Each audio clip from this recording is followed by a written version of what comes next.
बिस्मिल्लाहिर्रहमानिर्रहीम। अस्सलाम वालेकुम। मुर्दा औरतों से ज़ना करने वाले शख्स का वाक़या। इमाम ज़री रहमतुल्लाह अलैह नाकिल है कि हज़रत उमर रज़ी अल्लाह ताला अन्हो रोते हुए हज़ूर नबी करीम सल्लल्लाहु अलैहि वसल्लम की खिदमत में हाज़िर हुए। आपने वजह पूछी तो अर्ज़ किया, या रसूलल्लाह सल्लल्लाहु अलैहि वसल्लम, दरवाजे पर एक नौजवान रो रहा है जिसने मेरा दिल जला दिया है। फरमाया, उमर, इसे अंदर ले आओ। वो नौजवान रोता हुआ आप सल्लल्लाहु अलैहि वसल्लम की खिदमत में हाजिर हुआ। हजूर सल्लल्लाहु अलैहि वसल्लम ने इससे रोने की वजह पूछी। कहने लगा, या रसूलल्लाह सल्लल्लाहु अलैहि वसल्लम, मेरे गुनाहों का ढेर मुझे रुला रहा है और मुझे जब्बार से डर आता है, वो मुझ पर गाज़िब ना होगा। आपने फरमाया, नौजवान, क्या तूने अल्लाह के साथ किसी को शरीक ठहराया है? अर्ज किया, नहीं। क्या तूने किसी जान को नाहक कत्ल किया है? अर्ज किया, नहीं। आपने इरशाद फरमाया कि अल्लाह ताला तेरे गुनाहों को माफ फरमा देगा, अगरचे 7 आसमानों 7 जमीनों और तमाम पहाड़ों के बराबर हो।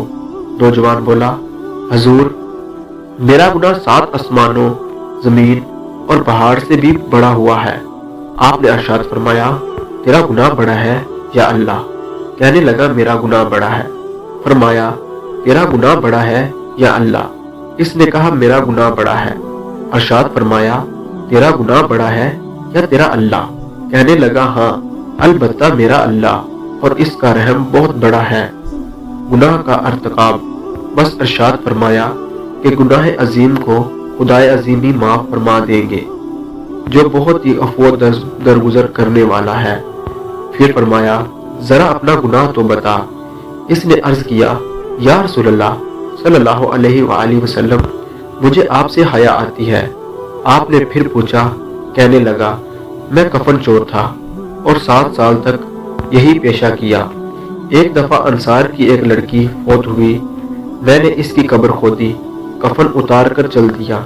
अभी थोड़ा दूर ही गया था कि शैतान ने मुझ पर गालबा पाया और मैंने लौट कर इससे मुजामत कर ली।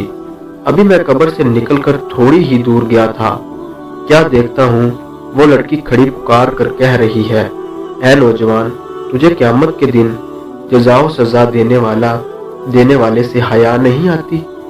जिस वक़्त वो अपनी कुर्सी फैसले के लिए रखेगा और ज़ुल्म से मजलूम का बदला दिलवाएगा।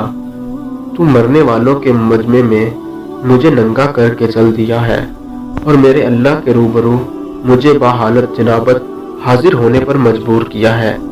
ये सुनते ही हजूर सल्लल्लाहु अलैहि वसल्लम उछल खड़े हुए और इसके गिदे पर एक थप्पड़ रसीद किया और फरमाया, ओ फासिक, तू तो बस आग के लायक ही है, यहाँ से। तौबा। नौजवान वहां से निकला। 40 रातों तक अल्लाह के हजूर तौबा करता, मारा मारा फिरता रहा।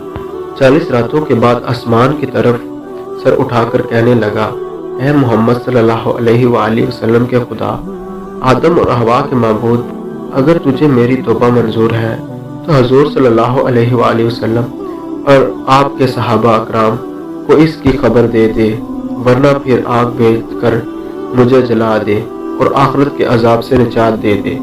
इतने में जिब्राईल अलैहिस्सलाम तशरीफ लाए, सलाम कहा और अल्लाह ताला की तरफ से आप सल्लल्लाहु अलैहि वसल्लम को सलाम पहुंचाया। जिब्राईल अलैहिस्सलाम ने कहा कि अल्लाह ताला फरमाते हैं, क्या मखलूक को आपने पैदा किया है? फरमाया, मुझे भी और तमाम मखलूक को इसी ने पैदा फरमाया है। अर्ज किया, वो पूछते हैं, क्या आप मखलूक को रिज़्क देते हैं? फरमाया, बल्कि मुझे भी और तमाम मखलूक को अल्लाह ताला ही रिज़्क देते हैं। अर्ज किया, वो पूछते हैं, क्या बंदों की तौबा आप कबूल करते हैं? फरमाया, बल्कि मेरी भी और तमाम बंदों की तौबा वही कबूल फरमाता है।